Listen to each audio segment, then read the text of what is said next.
इस चेहरे को जरा ध्यान से देखिए। क्या इस मासूम से चेहरे को देखकर कोई ये सोच सकता है कि ये लड़की इतनी बेरहमी से किसी की जान भी ले सकती है? शायद नहीं, लेकिन कहते हैं ना, डोंट जज a book by its cover. और इस कहानी में ये कहावत पूरी तरह सच साबित होती है।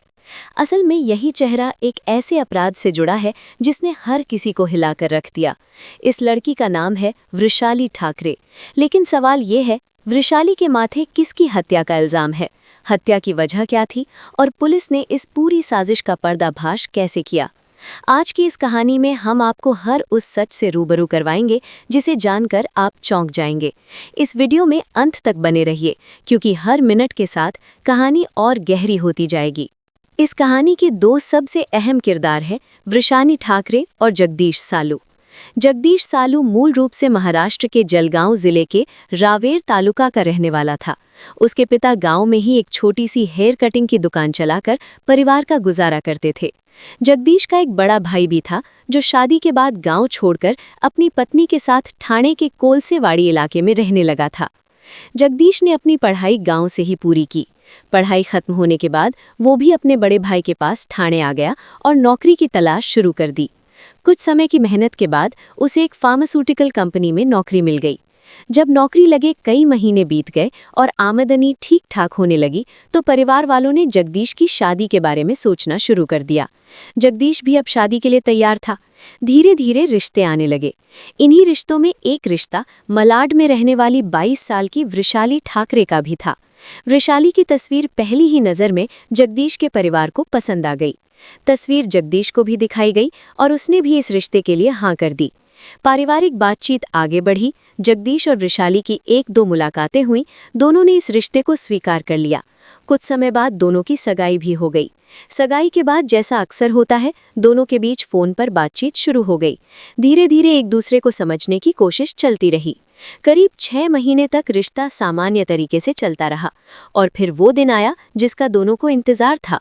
29 दिसंबर 2018 वृषाली और जगदीश शादी के बंधन में बंध गए। 7 जन्मों का वादा किया गया, लेकिन क्या ये वाकई 7 जन्मों का रिश्ता था? शायद नहीं। शादी के कुछ ही दिनों बाद वृषाली का ऐसा रूप सामने आने लगा जिससे जगदीश अब तक पूरी तरह अनजान था। शादी के बाद दोनों कोलसेवाड़ी में परिवार के साथ फ्लैट में रहने लगे, लेकिन पति पत्नी के बीच आए दिन छोटी छोटी बातों को लेकर झगड़े होने लगे। शुरुआत में जगदीश के परिवार वालों ने बहू को समझाने की कोशिश की, लेकिन वृषाली समझने के बजाय परिवार से अलग रहने की जिद पर अड़ गई। जगदीश को लगा कि शायद अलग रहने से हालात सुधर जाएं।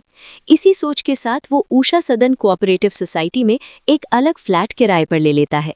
अब उस फ्लैट में सिर्फ जगदीश और वृषाली रहते थे। दिन में जगदीश ऑफिस जाता था, वृषाली घर का काम संभालती थी। करीब 3 महीने बीत चुके थे। रिश्ता ऊपर ऊपर से ठीक लग रहा था, लेकिन फिर आया 6 मार्च, एक ऐसी रात जिसने सब कुछ बदल दिया। रात करीब 11 बजे वृषाली बेहद घबराई हुई आवाज में जगदीश के मामा नंदलाल को फोन करती है। आमतौर पर वृषाली किसी रिश्तेदार को कॉल नहीं करती थी, इसलिए ये कॉल अपने आप में चौंकाने वाला था। वो रोते हुए कहती है, मैं सब्जी लेने बाहर गई थी। जब वापस आई तो घर का सारा सामान बिखरा पड़ा है और जगदीश बेहोश पड़ा है, जल्दी आइए। इतना सुनते ही जगदीश की माँ, रिश्तेदार और पड़ोसी भागते हुए फ्लैट पहुंचते हैं। मंजर देखकर लगता है कि घर में चोरी हुई है। जगदीश जमीन पर पड़ा था, सांस चल रही थी। उसे तुरंत पास के अस्पताल ले जाया जाता है। हालत गंभीर होने के कारण उसे रुक्मणीबाई अस्पताल रेफर किया जाता है, लेकिन वहां पहुंचते ही डॉक्टर उसे मृत घोषित कर देते हैं। अस्पताल प्रशासन तुरंत स्थानीय पुलिस को सूचना देता है। पुलिस मौके पर पहुंचती है, जांच शुरू होती है। शव को पोस्टमार्टम के लिए भेजा जाता है। सबके सामने एक ही सवाल था, आखिर उस घर में हुआ क्या? इस रहस्य से पर्दा उठा सकती थी सिर्फ वृषाली, लेकिन शादी के महज 3 महीने बाद पति की मौत वो रो रो कर बेहवास थी। पुलिस ने संयम से काम लिया। कुछ समय बाद जब वृषाली की हालत थोड़ी संभली तो पुलिस ने उसका बयान दर्ज किया। वृषाली ने बताया कि जगदीश शाम को काम से लौटा था। उसने फोन पर सब्जी लाने को कहा था।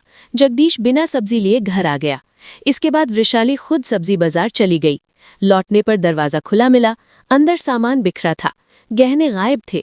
वृषाली का कहना था कि शायद चोर आए होंगे, जगदीश ने विरोध किया होगा और इसी वजह से उसकी हत्या कर दी गई।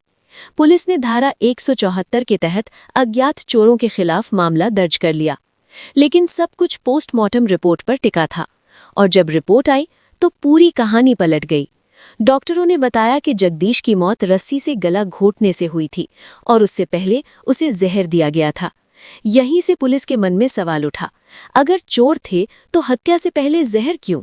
अब शक सीधा वृषाली पर जाता है, क्योंकि उस वक्त घर में उसके अलावा कोई नहीं था। पुलिस ने दोबारा पूछताछ शुरू की। शुरुआत में वृषाली अपनी कहानी पर अड़ी रही, लेकिन जब सवाल गहरे हुए तो सच बाहर आने लगा। वृषाली ने कबूल किया कि सगाई के समय उसे ये रिश्ता पसंद था, लेकिन समय के साथ उसका मन जगदीश से भर गया। वजह थी जगदीश का सादा जीवन। वृषाली को स्टाइलिश, पार्टी करने वाला, घूमने फिरने वाला जीवन चाहिए था, और जगदीश सादा, शांत और सिंपल इंसान था। शादी से 20 दिन पहले उसने शादी तोड़ने की बात कही, फिर शादी से 3 दिन पहले आत्महत्या की धमकी दी। पंचायत बैठी, लिखित समझौता हुआ और शादी करवा दी गई। लेकिन शादी के बाद भी वृषाली के इरादे नहीं बदले।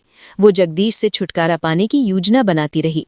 6 मार्च की रात उसने खाने में जहर मिलाया। जगदीश बेहोश हुआ और फिर रस्सी से उसका गला घोंट दिया गया।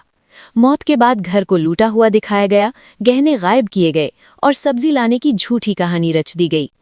पुलिस जांच में ये भी सामने आया कि शादी से 2 दिन पहले भी उसने जहर देने की कोशिश की थी, लेकिन उस दिन किस्मत ने जगदीश को बचा लिया था। आखिरकार पुलिस ने वृषाली को गिरफ्तार कर लिया। उस पर हत्या समेत कई गंभीर धाराएं लगाई गई। मामला अभी अदालत में चल रहा है। अब सवाल आपसे है, ऐसी साजिश और विश्वासघात के लिए आपके हिसाब से सजा क्या होनी चाहिए? और जाते जाते एक आखिरी सवाल, अगर चेहरे मासूम हो तो क्या सच्चाई हमेशा सामने से दिखाई देती है?